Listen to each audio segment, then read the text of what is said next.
India का economic paradox growth amidst inequality. एक तरफ देश की अर्थव्यवस्था तेजी से बढ़ रही है और दूसरी तरफ असमानता की खाई भी गहरी होती जा रही है। इंडिया ग्लोबल स्टेज पे चमक रहा है। अंतर्राष्ट्रीय मंचों पर इसकी उपस्थिति और प्रभाव लगातार बढ़ रहा है। इसकी इकोनॉमी बूम कर रही है, दुनिया की 5वीं सबसे बड़ी इकोनॉमी बन गई है। स्टॉक मार्केट में उछाल और वित्तीय क्षेत्र में तेजी से विकास हो रहा है। देश का लक्ष्य 2048 तक चाइना के बाद दूसरा बनना है। यह महत्वाकांक्षी लक्ष्य देश को एक नई दिशा में ले जाने का प्रयास है। यह महत्वाकांक्षा लोगों की एनर्जी और लीडर्स के विजन से प्रेरित है। युवा पीढ़ी और नेतृत्व की सोच इस दिशा में महत्वपूर्ण भूमिका निभा रही है। लेकिन इस चमकदार सक्सेस स्टोरी के नीचे एक परछाई है। आर्थिक विकास के बावजूद गरीबी और असमानता की समस्याएं अभी भी बनी हुई हैं। इनकम इनइक्वालिटी एक लंबी परछाई डालती है जो इस प्रगति की नींव को कमजोर करने का खतरा पैदा करती है। यह असमानता समाज के विभिन्न वर्गों के बीच गहरी खाई पैदा कर रही है। नंबर्स एक साफ तस्वीर पेश करते हैं। आंकड़े बताते हैं कि आर्थिक असमानता कितनी व्यापक और गहरी है। पॉपुलेशन का एक छोटा सा परसेंटेज देश की संपत्ति का एक बड़ा हिस्सा रखता है। यह संपत्ति का असमान वितरण समाज में असंतुलन पैदा कर रहा है। सबसे अमीर 10% नेशनल इनकम का 57% कंट्रोल करते हैं, जबकि नीचे के 50% सिर्फ 13% के साथ संघर्ष करते हैं। यह असमानता समाज के विभिन्न वर्गों के बीच गहरी खाई पैदा कर रही है, जबकि नीचे के 50% सिर्फ 13% के साथ संघर्ष करते हैं। यह असमानता समाज के विभिन्न वर्गों के बीच गहरी खाई पैदा कर रही है। यह गैप अमीर और गरीब के बीच की यह खाई बहुत चिंता का विषय है। यह असमानता समाज के विभिन्न वर्गों के बीच गहरी खाई पैदा कर रही है। ये ऐसे इंडिया में इनकम इनइक्वालिटी के कॉम्प्लेक्स इशू को गहराई से समझाता है। हम इसके गहरे कारणों का पता लगाएंगे, हिस्टोरिकल कारणों से लेकर मॉडर्न डे चैलेंजेस तक। हम इसके गहरे कारणों का पता लगाएंगे, हिस्टोरिकल कारणों से लेकर मॉडर्न डे चैलेंजेस तक। यह असमानता समाज के विभिन्न वर्गों के बीच गहरी खाई पैदा कर रही है। हम इस असमानता के परिणामों की जांच करेंगे, न केवल इकोनॉमी पर बल्कि इंडियन सोसाइटी के ढांचे पर भी। यह असमानता समाज के विभिन्न वर्गों के बीच गहरी खाई पैदा कर रही है। अंत में हम इस मुद्दे को हल करने के लिए किए जा रहे प्रयासों और एक और ज्यादा बराबरी वाले इंडिया के निर्माण में हम में से प्रत्येक की भूमिका को देखेंगे। यह असमानता समाज के विभिन्न वर्गों के बीच गहरी खाई पैदा कर रही है। एक्शन लेने का समय अब है। हमें इस विभाजन को पाटना होगा, न केवल पीछे छूटे लोगों के लिए बल्कि खुद इंडिया के फ्यूचर के लिए। हमें इस विभाजन को पाटना होगा, न केवल पीछे छूटे लोगों के लिए बल्कि खुद इंडिया के फ्यूचर के लिए। यह असमानता समाज के विभिन्न वर्गों के बीच गहरी खाई पैदा कर रही है। एक हिस्टोरिकल पर्सपेक्टिव, असमानता की जड़ें। इंडिया में इनकम इनइक्वालिटी को समझने के लिए हमें समय में वापस जाना होगा।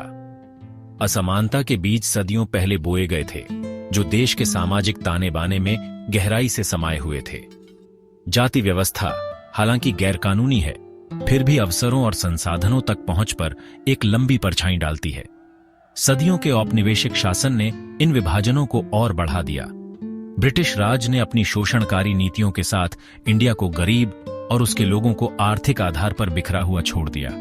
इस इतिहास के निशान बने हुए हैं, उन चुनौतियों की निरंतर याद दिलाते हैं जिन्हें दूर करने की आवश्यकता है। हालांकि केवल अतीत को दोष देना ही काफी नहीं है। हमें हाल ही की नीतियों और प्रथाओं की भूमिका को स्वीकार करना चाहिए, जिन्होंने इन असमानताओं को बने रहने दिया है और कुछ मामलों में तो और भी बदतर कर दिया है। ऐतिहासिक संदर्भ को समझना महत्वपूर्ण है, लेकिन यह वर्तमान है जिस पर हमारे ध्यान और कार्रवाई की मांग है। अतीत की विरासत को रातों रात मिटाया नहीं जा सकता, लेकिन इसे दूर किया जा सकता है। असमानता की जड़ों को स्वीकार करके हम वर्तमान को बेहतर ढंग से समझ सकते हैं और ऐसे भविष्य की दिशा में काम कर सकते हैं जहां हर भारतीय के पास सफल होने का समान अवसर हो। शिक्षा और स्वास्थ्य सेवा, असमान अवसर, असमान परिणाम। शिक्षा और स्वास्थ्य सेवा एक न्यायपूर्ण और न्यायसंगत समाज के दो स्तंभ हैं। ये न केवल व्यक्तिगत विकास के लिए महत्वपूर्ण हैं, बल्कि समाज के समग्र विकास के लिए भी आवश्यक हैं। वे एक उज्जवल भविष्य के लिए कदम हैं, व्यक्तियों को सशक्त बनाते हैं और समुदायों का उत्थान करते हैं। शिक्षा और स्वास्थ्य सेवा के माध्यम से लोग अपने जीवन को बेहतर बना सकते हैं और समाज में सकारात्मक योगदान दे सकते हैं। हालांकि इंडिया में गुणवत्तापूर्ण शिक्षा और स्वास्थ्य सेवा तक पहुंच अभी भी बहुत असमान है, जो गरीबी और नुकसान के चक्र को कायम रखती है। यह असमानता न केवल व्यक्तिगत स्तर पर बल्कि सामुदायिक और राष्ट्रीय स्तर पर भी विकास को बाधित करती है। पूरे इंडिया में लाखों बच्चों के लिए स्कूल जाना एक दूर का सपना है। वे अपने मौलिक अधिकार से वंचित रह जाते हैं, जिससे उनकी संभावनाएं सीमित हो जाती हैं। उन्हें शिक्षा के अपने मौलिक अधिकार से वंचित कर दिया जाता है। गरीबी के एक ऐसे चक्र में फंस जाते हैं जो उनकी क्षमता को छीन लेता है। यह चक्र पीढ़ी दर पीढ़ी चलता रहता है, जिससे समाज में असमानता और बढ़ती है। स्कूल जाने वालों के लिए भी शिक्षा की गुणवत्ता अक्सर कम होती है। शिक्षकों की कमी, अपर्याप्त संसाधन और खराब बुनियादी ढांचा शिक्षा की गुणवत्ता को प्रभावित करते हैं। बुनियादी ढांचे की कमी, अपर्याप्त शिक्षण संसाधन और उच्च ड्रॉप आउट दरें प्रणाली को प्रभावित करती हैं, खासकर ग्रामीण क्षेत्रों और वंचित समुदायों में। यह स्थिति बच्चों के भविष्य को अंधकारमय बना देती है और उनके जीवन में प्रगति की संभावनाओं को सीमित कर देती है। स्वास्थ्य सेवा प्रणाली इस असमानता को दर्शाती है। ग्रामीण और शहरी क्षेत्रों के बीच स्वास्थ्य सेवाओं की गुणवत्ता में भारी अंतर है। जबकि शहरी केंद्रों में निजी अस्पताल विश्व स्तरीय सुविधाएं प्रदान करते हैं, लाखों लोगों के पास बुनियादी स्वास्थ्य सेवा तक भी पहुंच नहीं है। यह असमानता स्वास्थ्य परिणामों में भी स्पष्ट रूप से दिखाई देती है। सार्वजनिक अस्पताल अक्सर भीड़ भाड़ वाले, कर्मचारियों की कमी वाले और विशाल आबादी की जरूरतों को पूरा करने के लिए अपर्याप्त होते हैं। यह स्थिति रोगियों के लिए लंबी प्रतीक्षा समय और अपर्याप्त देखभाल का कारण बनती है। शिक्षा और स्वास्थ्य सेवा तक असमान पहुंच के दूरगामी परिणाम है। यह न केवल व्यक्तिगत विकास को बाधित करता है, बल्कि समाज की समग्र प्रगति को भी धीमा कर देता है। यह सामाजिक गतिशीलता को सीमित करता है, गरीबी को कायम रखता है और आर्थिक विकास में बाधा डालता है। असमानता के इस चक्र को तोड़ने के लिए हमें शिक्षा और स्वास्थ्य सेवा में निवेश करना होगा। शिक्षा और स्वास्थ्य सेवा में निवेश करना केवल एक नैतिक अनिवार्यता नहीं है, यह एक ऐसे राष्ट्र के लिए आर्थिक आवश्यकता है जो एक वैश्विक नेता बनने की इच्छा रखता है। यह निवेश न केवल वर्तमान पीढ़ी के लिए बल्कि आने वाली पीढ़ियों के लिए भी लाभकारी होगा, जिससे एक समृद्ध और न्याय संगत समाज का निर्माण होगा। सेक्शन 4 टैक्स नेट, क्या यह सबको कैप्चर करता है? किसी भी मॉडर्न इकोनॉमी में टैक्सेशन एक क्रूशियल रोल प्ले करता है। यह न केवल सरकार के लिए रेवेन्यू का एक महत्वपूर्ण स्रोत है, बल्कि यह समाज में इक्विटी और फेयरनेस को भी प्रमोट करता है। यह सरकार के रेवेन्यू का लाइफब्लड है, एसेंशियल सर्विसेज और इंफ्रास्ट्रक्चर को फंड करता है। पब्लिक स्कूल, हॉस्पिटल्स, रोड्स और अन्य इंफ्रास्ट्रक्चर प्रोजेक्ट्स सभी टैक्स रेवेन्यू पर निर्भर करते हैं। एक फेयर और इक्वल टैक्स सिस्टम वो होता है जहां बोझ प्रोपोर्शनली शेयर किया जाता है, ताकि हर कोई अपनी क्षमता के अनुसार योगदान दे सके। यह सुनिश्चित करता है कि समाज के सभी वर्गों को समान अवसर मिले। जो ज्यादा कमाते हैं वो कलेक्टिव गुड में ज्यादा कंट्रीब्यूट करते हैं। यह एक नैतिक जिम्मेदारी है कि जो लोग अधिक संसाधनों का उपभोग करते हैं वे समाज में अधिक योगदान दें। लेकिन इंडिया के टैक्स सिस्टम को लूप होल्स और एग्जेम्पशंस के लिए लंबे समय से क्रिटिसाइज किया जाता रहा है। ये लूप होल्स अमीरों को टैक्स से बचने के तरीके प्रदान करते हैं, जिससे टैक्स सिस्टम की फेयरनेस पर सवाल उठते हैं, जो अमीरों को ज्यादा बेनिफिट करता है। ये टैक्स ब्रेक्स और एग्जेम्पशंस अमीरों को और भी अमीर बनाते हैं, जबकि गरीब और मिडिल क्लास पर टैक्स का बोझ बढ़ता है। इनडायरेक्ट टैक्स जैसे गुड्स एंड सर्विसेज टैक्स या जीएसटी गरीबों को अमीरों से ज्यादा इम्पैक्ट करता है, क्योंकि ये टैक्स कंजम्पशन पर आधारित होते हैं, इसलिए गरीबों की इनकम का बड़ा हिस्सा टैक्स में चला जाता है। दूसरी तरफ इनकम और वेल्थ पे डायरेक्ट टैक्स अक्सर सबसे ज्यादा कमाने वालों की असली कमाई को कैप्चर करने में फेल हो जाते हैं। ये एक बड़ी समस्या है, क्योंकि इससे टैक्स सिस्टम की इक्विटी और फेयरनेस पर असर पड़ता है। एक मजबूत इनहेरिटेंस टैक्स की कमी वेल्थ इनइक्वालिटी को और बढ़ा देती है।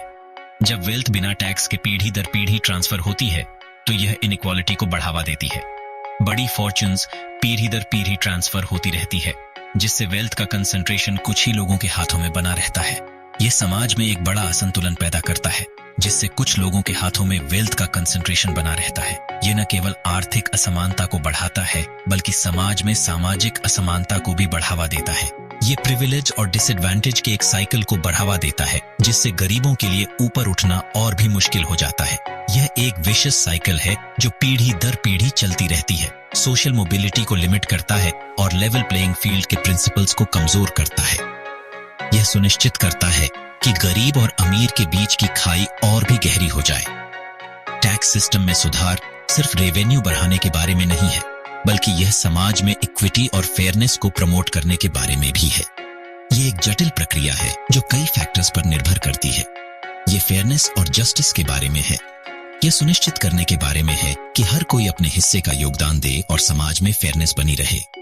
यह सुनिश्चित करने के बारे में है कि हर कोई अपना फेयर शेयर कंट्रीब्यूट करे और इकोनॉमिक ग्रोथ के बेनिफिट्स ज्यादा इक्वली शेयर किए जाएं। यह एक लंबी प्रक्रिया है, लेकिन यह समाज के लिए बेहद महत्वपूर्ण है और इकोनॉमिक ग्रोथ के बेनिफिट्स ज्यादा इक्वली शेयर किए जाएं। यह सुनिश्चित करने के लिए कि समाज के सभी वर्गों को इसका लाभ मिले, एक फेयर और इक्विटेबल टैक्स सिस्टम की आवश्यकता है। सेक्शन 5 सेफ्टी नेट क्या ये उन लोगों को पकड़ता है जो गिरते हैं? एक आइडियल दुनिया में हर किसी के पास इक्वल अपॉर्चुनिटीज और एक अच्छी लाइफ जीने के साधन होंगे, लेकिन रियलिटी परफेक्ट से बहुत दूर है। अनफोर्सीन परिस्थितियां, इकोनॉमिक डाउनटर्न्स और सिस्टेमिक डिसएडवांटेजेस लोगों और परिवारों को गरीबी में धकेल सकते हैं। यहीं पर सोशल सेफ्टी नेट्स एक क्रूशियल रोल प्ले करते हैं। ये एक बफर की तरह काम करते हैं जो मुश्किल समय में लोगों के लिए एक सेफ्टी नेट प्रोवाइड करते हैं।